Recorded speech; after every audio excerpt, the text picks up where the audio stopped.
Selamat pagi Bapak Ibu Saudara yang dikasihi oleh Tuhan.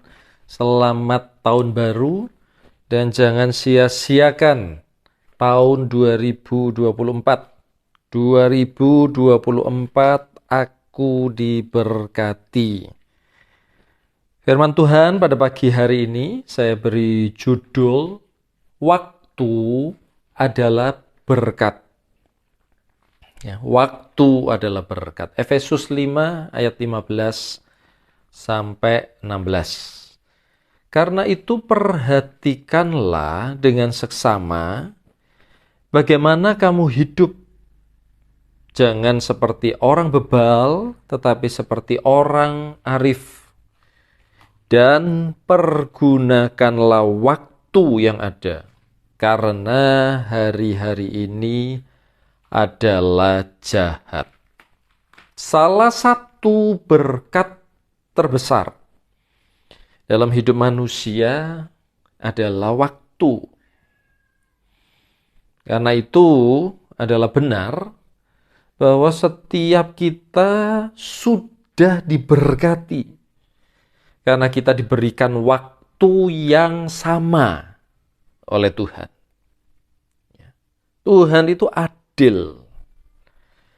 Tetapi mengapa setiap manusia seakan-akan menikmati berkat yang berbeda-beda? Apakah Bapak Ibu Saudara pernah terpikir demikian? Ada yang kaya raya tetapi ada yang kekurangan. Ada yang sehat dan umur panjang tetapi ada yang sakit dan bahkan meninggal. Ya, ayat ini, ayat di atas bisa menjawab pertanyaan yang mungkin selama ini mengganggu pikiran kita. Ya, mengapa setiap orang seolah-olah menikmati berkat yang berbeda-beda? Ternyata ditentukan oleh bagaimana kita mempergunakan waktu menentukan seluruh kehidupan kita. Apakah kita akan diberkati atau tidak? Apakah kita akan menjadi kaya raya atau tidak? Apakah kita menjadi orang yang sehat, bahagia atau tidak? Nah, inilah yang seringkali tidak disadari oleh kita. Ya. Karena itu mari kita merenungkan lebih dalam. Ya. Ayat Efesus 5 ayat 16 ini sekali lagi saya bacakan. Dan pergunakanlah waktu yang ada karena hari-hari ini adalah jahat. Ayat ini sebenarnya bukan tentang hal-hal rohani, ya, seperti berdoa, baca Alkitab, atau beribadah.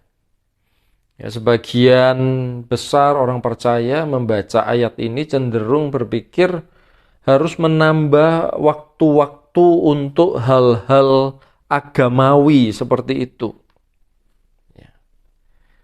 Bukan, yang dimaksudkan ayat ini adalah mempergunakan waktu dengan tepat atau sesuai dengan porsinya. Ya. Jika tidak tepat, ayat ini mengatakan maka waktu itu akan menjadi waktu yang jahat bagi kita. Ya. Akan menjadi waktu yang tidak digunakan sebagaimana mestinya, itu akan menjadi waktu-waktu yang jahat ya dalam hidup kita. Ya, mari kita renungkan sejenak kebenaran ini. Ya, mungkin kita masih bingung apa yang dimaksud waktu itu menjadi jahat.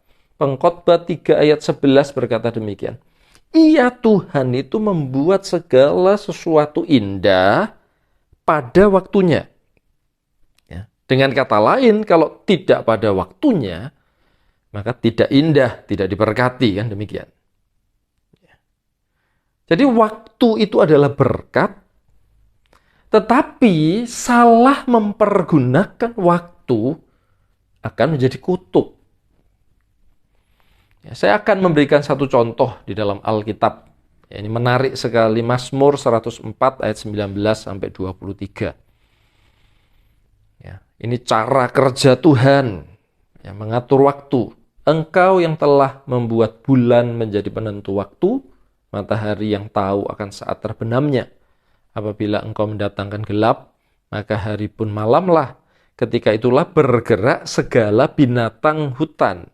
Singa-singa muda mengaum-ngaum akan mangsa dan menuntut makanannya dari Allah. Apabila matahari terbit, berkumpullah semuanya dan berbaring di tempat perteduhannya. Manusia pun keluarlah ke pekerjaannya dan ke usahanya sampai petang. Ya.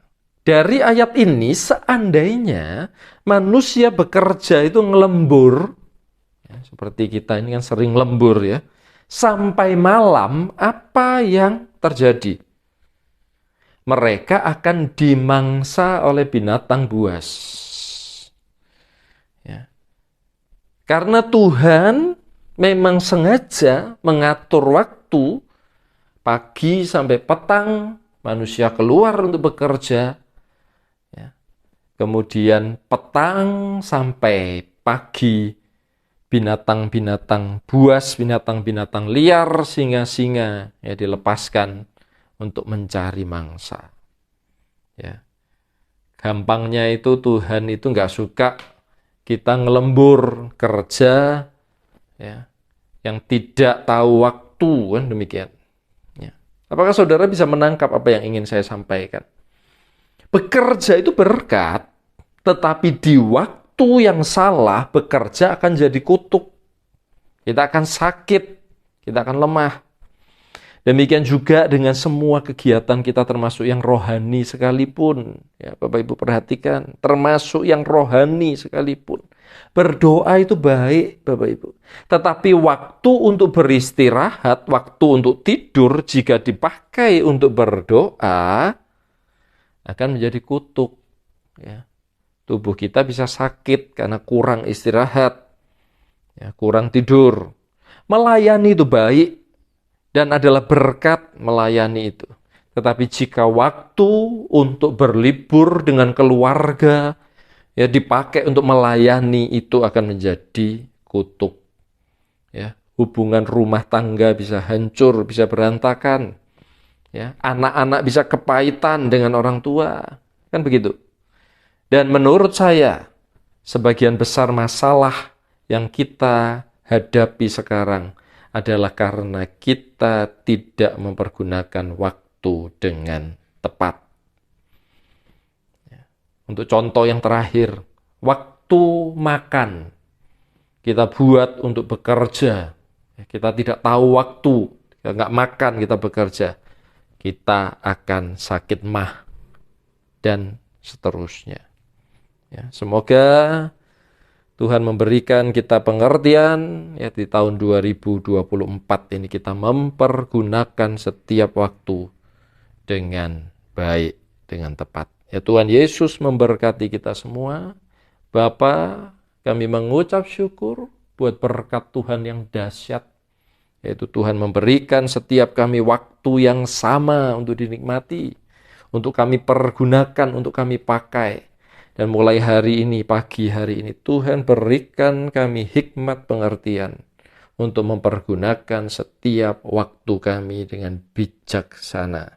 Maka hidup kami sepanjang tahun ini diberkati oleh Tuhan. Kami menjadi kaya raya, kami menjadi sehat walafiat, dan kami menjadi orang-orang yang bahagia. Terima kasih Bapak, di dalam nama Tuhan Yesus Kristus. Haleluya. Amin. Yesus mendengar lebih dari yang kudoakan. Yesus menjawab lebih dari yang kuharapkan. Dengan caranya di waktu yang tepat, ku kan melihat Dia jadikan semua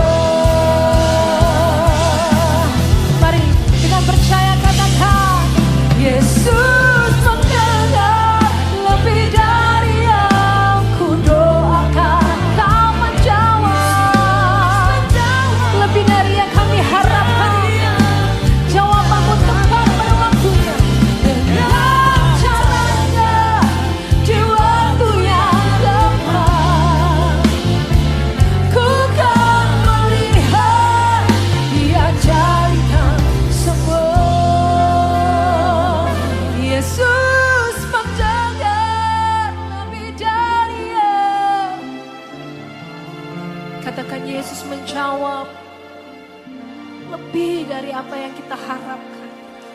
Dia memberi yang terbaik di waktu yang tepat.